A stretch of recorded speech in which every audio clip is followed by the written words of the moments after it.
அம்புலிமாமா ராமாயணம் 50வது பாகம். ராமர் ஹனுமந்தனை அழைத்து, ஹனுமந்தனே, நீ அரக்கர் அரசனான விபீஷணனின் அனுமதியுடன் இலங்கைக்குச் சென்று ராவணனின் இல்லத்தில் இருக்கும் சீதையிடம் செல். நான் சுக்ரீவன் மற்றும் லட்சுமணனுடன் நலமாக இருக்கிறேன் என்றும் என்னால் ராவணன் வதம் செய்யப்பட்டான் என்றும் கூறி அவள் என்ன சொல்கிறாள் என்பதை அறிந்து வா என்றார். ஹனுமந்தன் இலங்கை நகரினுள் நுழைந்து ராவணனின் இல்லத்திற்குச் சென்று அங்கு ஒரு மரத்தின் அடியில் அரக்க பெண்கள் நடுவே துயர தேவதையைப் போல அமர்ந்திருந்த சீதையை அணுகி தன் பெயரைச் சொல்லிக் கொண்டு பணிவுடன் நின்றான். சீதை உடனடியாக அவனை அடையாளம் காணவில்லை. அவள் தன்னை அடையாளம் கண்டு சௌமியமானதும் ஹனுமந்தன் இவ்வாறு கூறினார்: வைதேகி, சுக்ரீவன் மற்றும் லட்சுமணனுடன் கூடிய ராமர் நலமாக இருக்கிறார். விபீஷணனின் உதவியுடனும் வானர படைகளுடனும் அவர் எதிரிகளை அழித்துவிட்டார். அவருடைய காரியம் நிறைவேறியது. ராவணன் மடிந்துவிட்டான், இலங்கை வசமானது. இப்போது நீ ராவணனின் இல்லத்தில் இருந்த போதிலும் விபீஷணனின் பாதுகாப்பில் இருப்பதால் உனக்கு எந்த அச்சமும் இல்லை. நீ மகிழ்ச்சியாக இருக்கலாம். விபீஷணன் உன்னை பார்க்க வருவார் என்று ராமர் உன்னிடம் சொல்லச் சொன்னார். இந்த வார்த்தைகளை கேட்டு சீதை அளவற்ற மகிழ்ச்சி அடைந்து பதில் ஏதும் சொல்ல முடியாமல் நின்றாள். என்ன யோசிக்கிறாய்? எனக்கு என்ன மறுமொழி சொல்வாய் என்று ஹனுமந்தன் வினவிய பிறகு அவள் தழுதழுத்த குரலில், இந்த மகிழ்ச்சியான செய்தியை கேட்டு என் வாயிலிருந்து வார்த்தை வரவில்லை. உன்னை எப்படி புகழ்வது என்று எனக்கு தெரியவில்லை. உனக்கு அளிக்க தகுந்த பரிசு என்பது மூவுலகிலும் காண கிடைக்காது என்றாள். அம்மா, உன்னை அசோகவனத்தில் பலவாறு இழிவாக பேசிய இந்த அரக்க பெண்களை சித்திரவதை செய்து துண்டு துண்டாக கிழித்தெறிய வேண்டும் என்று தோன்றுகிறது. அனுமதி கொடு என்றான் ஹனுமந்தன். மகனே, இவர்கள் ராவணனின் தாசிகள். எஜமானன் இட்ட கட்டளையை செய்யாவிட்டால் இவர்கள் தண்டனை பெறுவார்கள். இவர்கள் மீது சினம் கொள்வது முறையல்ல. ஏதோ ஒரு பிறவியில் செய்த பாவத்தின் பயனாகவே இந்த துன்பங்களை எல்லாம் அனுபவித்தேன். இந்த அரக்க பெண்கள் எந்த தவறும் செய்யவில்லை. ஒருவேளை அவர்கள் தவறு செய்திருந்தாலும் உத்தமர்கள் அவர்களை மன்னிக்க வேண்டும். உலகில் தவறு செய்யாதவர் எவர் இருப்பார் என்றாள் சீதை. அம்மா, நீ எல்லா விதத்திலும் ராமருக்கு ஏற்ற மனைவி. ராமரிடம் சென்று நான் என்ன சொல்ல வேண்டும் என்று ஹனுமந்தன் கேட்டான். எனக்கு என் கணவரை பார்க்க வேண்டும் போலிருக்கிறது என்றாள் சீதை. ராமரை தப்பாமல் காண்பாய் என்று கூறி ஹனுமந்தன் ராமரிடம் திரும்பிச் சென்றான். அவன் ராமரிடம், மிகவும் துயரத்தில் இருக்கும் சீதையை சென்று பார். உனக்கு வெற்றி கிடைத்தது என்று கேட்டு மிகவும் மகிழ்ச்சி அடைந்தாள். அவள் உன்னை காண விழைகிறாள் என்றான். ராமர் கண்கள் கலங்கின. அவருக்கு என்ன செய்வதென்று புரியவில்லை. சீதை நீண்ட காலம் ராவணனிடம் இருந்தாள். அவளை ஏற்றுக்கொண்டால் அபகீர்த்தி வரும். குற்றமற்றவளை நிராகரிப்பது பெரும் பிழையாகும். அவர் விபீஷணனின் பக்கம் திரும்பி, நீ சீதையை நன்றாக நீராடச் செய்து நறுமணச் சந்தனம் பூசி அணிகலன்களால் அலங்கரித்து விரைவாக இங்கு அழைத்து வா என்றார். விபீஷணன் சென்று தன் அரண்மனை பெண்கள் மூலம் சீதையிடம் இச்செய்தியை கூறினான். சீதை நீராடாமலேயே தன் கணவரை பார்க்க விரும்புவதாகச் சொன்னாள். ஆனால் விபீஷணன் ராமர் இட்ட கட்டளைப்படியே செய்வது சிறப்பாக இருக்கும் என்று கூறினார். அரண்மனை பெண்கள் சீதைக்கு தலைமுறை நீராட்டி நறுமண பூச்சிகளை பூசி உயர்தர ஆபரணங்களை அணிவித்து நல்ல ஆடைகளை உடுத்தினார்கள். மேலாடையால் அவளை போர்த்தினார்கள். அழகான பல்லக்கில் அவளை ஏற்றி பல அரக்கர்களை பரிவாரங்களாக கொண்டு விபீஷணன் அவளை ராமர் இருக்கும் இடத்திற்கு அழைத்துச் சென்றான். சீதையை எவ்வாறு ஏற்றுக்கொள்வது அல்லது கைவிடுவது என்று தவித்துக் கொண்டிருந்த ராமரிடம் விபீஷணன் வந்து சீதையை அழைத்து வந்ததாக சொன்னதும் சீதை மீண்டும் தன் கண்ணில் படுவாள் என்கிற மகிழ்ச்சியும் ராமருக்கு ஏற்பட்டது. அவர் விபீஷணனிடம், சீதையை என் முன்னால் அழைத்து வா என்றார். விபீஷணனின் கட்டளைப்படி ஏவலர்கள் அங்கு குழுமியிருந்த வானரங்களை தூரமாக விலக்கினார்கள். ராமர் விபீஷணனிடம், ஏன் இவர்களையெல்லாம் விரட்டுகிறாய்? இவர்கள் அந்நியர்கள் அல்ல, இவர்கள் என் மக்கள். ஆபத்து காலங்களிலும் சுயம்பரத்தின் போதும் திருமணம் மற்றும் வேள்விகளின் போதும் பெண்கள் மக்கள் நடுவே வரலாம். இது போர்க்களம். சீதை என்னை பிரிந்த துயரத்தில் இருக்கிறாள். ஆதலால் இவர்கள் அனைவரும் இந்த நேரத்தில் அவளை காண்பதில் தவறில்லை என்றார். விபீஷணன் சீதையை ராமர் முன்னிலையில் அழைத்து வந்தான்.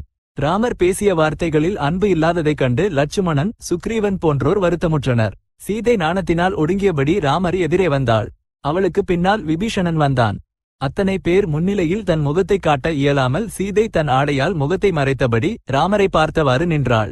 ராமர் சீதையை பார்த்து மிகவும் கடூரமான வார்த்தைகளை கூறினார். சீதா, ஒரு வீரன் செய்ய வேண்டிய காரியத்தை நான் செய்து முடித்துவிட்டேன். பகைவனைக் கொன்று உன்னை மீட்டேன். பகைவன் எனக்கு இழைத்த அவமானத்தை துடைத்துவிட்டேன். என் உழைப்பு பலன் தந்தது. என் சபதம் நிறைவேறியது. சுக்ரீவனின் முயற்சியும் விபீஷணனின் முயற்சியும் வெற்றி கண்டன. ஆனால் இதையெல்லாம் நான் உனக்காகச் செய்யவில்லை. என் குலத்திற்கு ஏற்பட்ட களங்கத்தை போக்கவே செய்தேன். எனக்கு உன்னிடம் எந்த வேலையும் இல்லை. நீ உனக்கு விருப்பமான இடத்திற்குச் செல்லலாம். நான் இதை நன்கு சிந்தித்துதான் சொல்கிறேன். நீண்ட காலம் பிறன் ஒருவனிடமிருந்த பெண்ணை மானமுள்ள எவனும் மீண்டும் ஏற்றுக்கொள்ள மாட்டான். உன்னை யார் ஆதரிக்கிறார்களோ அவர்களிடம் இரு. லட்சுமணனோ பரதனோ அல்லது வானர அரசன் சுக்ரீவனோ அல்லது அரக்கர் அரசன் விபீஷணனோ உன்னை ஆதரிக்கலாம். உனக்கு எங்கு நிம்மதி கிடைக்குமென்று தோன்றுகிறதோ அங்கேயே நீ இருக்கலாம். இவ்வளவு காலம் தன் கணவனை பிரிந்து வாடி இறுதியில் அவனிடமிருந்து அமுதவாக்குகளை கேட்கலாம் என்று எதிர்பார்த்திருந்த சீதை இத்தகு வார்த்தைகளை கேட்டு நிலைகுலைந்து கண்ணீர் சிந்தினாள். அவர் வாயிலிருந்து இத்தகைய சொற்களை அவள் என்றுமே கேட்டதில்லை. அந்த அவமானத்தால் அவளது தலை மேலும் குனிந்தது. அவள் தழுதழுத்த குரலில் இவ்வாறு கூறினாள், வீரனே, அறிவற்றவன் பேசும் பேச்சைப் போல இவ்வளவு கொடிய வார்த்தைகளை ஏன் கூறுகிறாய்? நீ நினைப்பது போல நான் எந்த தவறும் செய்யவில்லை. தீய பெண்களைக் கண்டு பெண் குலத்தையே நீ சந்தேகிக்கிறாய். உனக்கு என் சுவபாவம் தெரியும், ஆதலால் இத்தகைய ஐயத்தை கைவிடு. நான் பிறர் வசப்பட்டிருந்த போது ராவணன் என் உடலை தீண்டியிருந்தால் அது என் பிழையல்ல. என் வசமிருந்த என் மனம் உன்னிடமே இருந்தது. இவ்வளவு காலம் இணைந்து வாழ்ந்த பிறகும் என் சுவபாவம் உனக்கு தெரியவில்லை என்றால் இனி தெரியப் போவது எதுவுமில்லை. ஹனுமந்தன் என்னை தேடி வந்தபோதே நீ என்னை கைவிட்ட செய்தியை சொல்லியிருந்தால் அப்போதே நான் உயிர் துறந்திருப்பேன். உனக்கும் உன் நண்பர்களுக்கும் இவ்வளவு சிரமம் ஏற்பட்டிருக்காது. அக்கினியைச் சாட்சியாக வைத்து என்னை மணந்ததோ அல்லது நீண்ட காலமாக என்னை அறிந்திருந்ததோ உனக்கு இப்போது பிரமாணமாகவில்லை. சீதை ராமரிடம் இதைச் சொல்லிவிட்டு லட்சுமணனிடம், லட்சுமணா, இத்தனை பழிச்சொற்களுக்கு ஆளான பிறகு எனக்கு உயிர் வாழ விருப்பமில்லை. சீதையை அமை. நான் அதில் புகுந்து உயிர் நீக்கப் போகிறேன். அத்தனை பேருக்கு நடுவே கணவனால் கைவிடப்பட்ட ஒரு மனைவிக்கு வேறு கதியில்லை என்றாள். லட்சுமணன் மிகுந்த வேதனையுடன் ராமரின் முகத்தை பார்த்தார். சீதை தீக்குளித்து உயிர் துறக்க அவர் இசைந்துவிட்டார் என்பதை உணர்ந்து லட்சுமணன் சீதையை அமைத்தார். தலைகனிந்து நின்ற ராமரை சீதை மெல்ல வலம் வந்தாள்.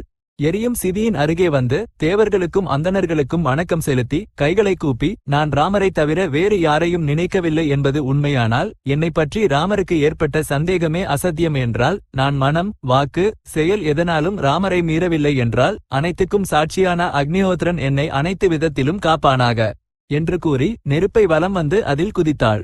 அதனைக் கண்டு வானரர்களும் அரக்கர்களும் ஹா ஹா காரம் செய்தனர். அந்த அழுகுரல்களை கேட்டு ராமரும் துயரத்தால் கண்ணீர் வடித்தார். அப்போது குபேரன், யமன், தேவேந்திரன், வருணன், சிவன் மற்றும் பிரம்மா ஆகியோர் ஒளிமயமான விமானங்களில் இலங்கைக்கு வந்து ராமரிடம் தோன்றினர். அவர்கள் கைகளை உயர்த்தி ராமரிடம், நீயே உலகை படைத்தவன், ஞான அவதாரம். சீதை தீக்குளிக்கும் போது நீ எப்படி பார்த்து கொண்டு சும்மா இருந்தாய் என்று கேட்டனர். நான் என்னை தசரதனின் மைந்தன் என்றுதான் கருதுகிறேன். உண்மையில் நான் யார், நான் ஏன் பிறந்தேன் என்பதை பிரம்மன் தான் சொல்ல வேண்டும் என்றார் ராமர். நீயே அந்த நாராயணன். சீதை லக்ஷ்மி தேவி. ராவணனை அழிப்பதற்காகவே இவ்வுலகில் மனித பிறவி எடுத்தாய். ராவணவதம் செய்துவிட்டாய். இனி வைகுந்தத்திற்கு வா என்றார் பிரம்மா.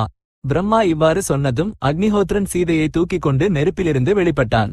அக்னிஹோத்திரன் மனித வடிவம் கொண்டு மேலே எழுந்ததும் அந்த சீதை சிதறியது. அக்னி சீதையை ராமரிடம் ஒப்படைத்து, இதோ உன் சீதை. இவள் எந்த பாவமும் அறியாதவள். இவளது மனம் ஒரு கணம் கூட உன்னை தவிர வேறொருவரை நினைக்கவில்லை. இவளது மனதை மாற்ற ராவணன் விஸ்வ முயற்சிகளை செய்தான். ஆனால் அவை யாவும் பலிக்கவில்லை. ஆதலால் இவளை ஏற்றுக்கொள். இது என் கட்டளை என்றான். சீதை தூய்மையானவள் என்பது எனக்கு தெரியும். ஆனால் உலக ஒழுக்கத்தை மதித்து அவள் தீக்குளிக்கும் போது நான் சும்மா இருக்க வேண்டியதாயிற்று. இல்லையெனில் மக்கள் என்னை மோகத்தில் இருப்பவன் என்று கூறிவிடுவார்கள்.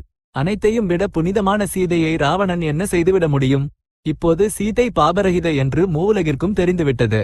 நான் அவளை தப்பாமல் ஏற்றுக்கொள்வேன் என்றார் ராமர். அப்போது சிவன் ராமரிடம், ராமா, இதோ பார், சொர்க்கத்திலிருந்து உன் தந்தை தசரதன் விமானத்தில் வந்திருக்கிறார். அவர் சொல்லை மெய்யாக்கியதால் அவருக்கு இந்திர லோகம் கிடைத்தது என்றார்.